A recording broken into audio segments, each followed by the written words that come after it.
மானாமதுரையை சார்ந்த தலித் இளைஞர் ஆகாஷ் காவல்துறையின் கட்டுப்பாட்டில் இருந்தபோது உயிரிழந்திருக்கிறார். நீதிமன்றம் தலையீடு செய்து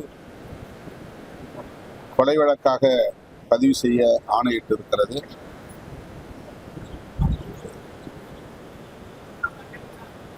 வன்கொடுமை தடுப்பு சட்டத்தின் கீழ் வழக்கை பதிவு செய்து உரிய இழப்பீட்டை வழங்கவும் வழிகாட்டுதல் அளித்துள்ளது.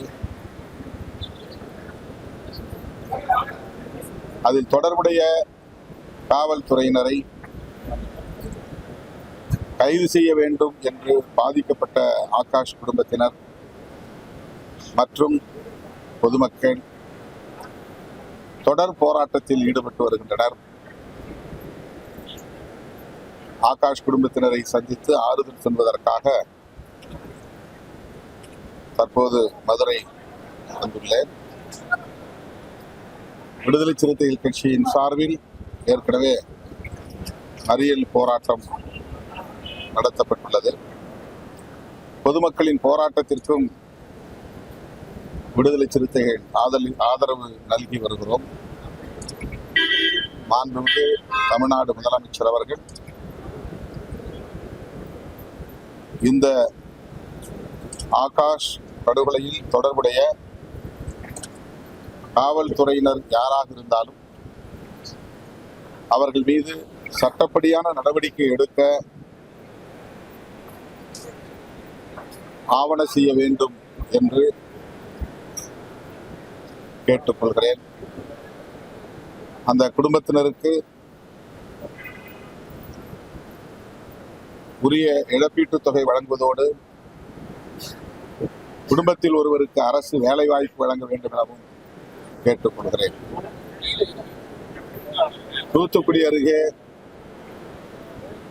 ஒரு பள்ளி மாணவி, விளாத்திக்குளம் பகுதியை சார்ந்த பள்ளி மாணவி பாலியல் வல்லுறவுக்கு ஆளாக்கப்பெற்று படுகொலை செய்யப்பட்டிருக்கிறார். அந்த வழக்கிலும் தொடர்புடைய குற்றவாளிகள் யாராக இருந்தாலும்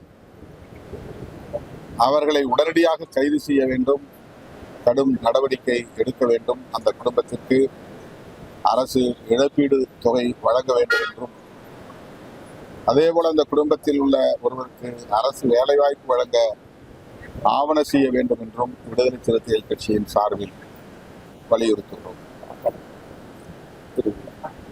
குற்றவாளியார் கைதான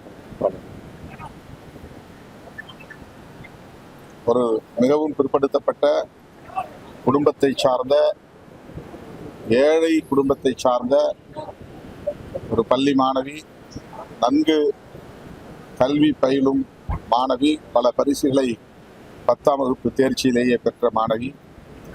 அவருடைய பெற்றோரை நான் தொலைபேசியிலே தொடர்பு கொண்டு ஆறுதல் தெரிவித்தேன். அந்த குடும்பத்தினர் மற்றும் உறவினர்கள், பொதுமக்கள் குற்றவாளிகளை கைது செய்ய வலியுறுத்தி போராடி வருகிறார்கள். காவல்துறையினர் அதிலே இன்னும் ஒருவரையும் கைது செய்யவில்லை என்பது அதிர்ச்சி அளிக்கிறது. விரைந்து குற்றவாளிகளை கைது செய்ய வேண்டும் என்று வலியுறுத்துகிறேன். எரிவாயு மற்றும் கச்சா எண்ணெய் தட்டுப்பாடு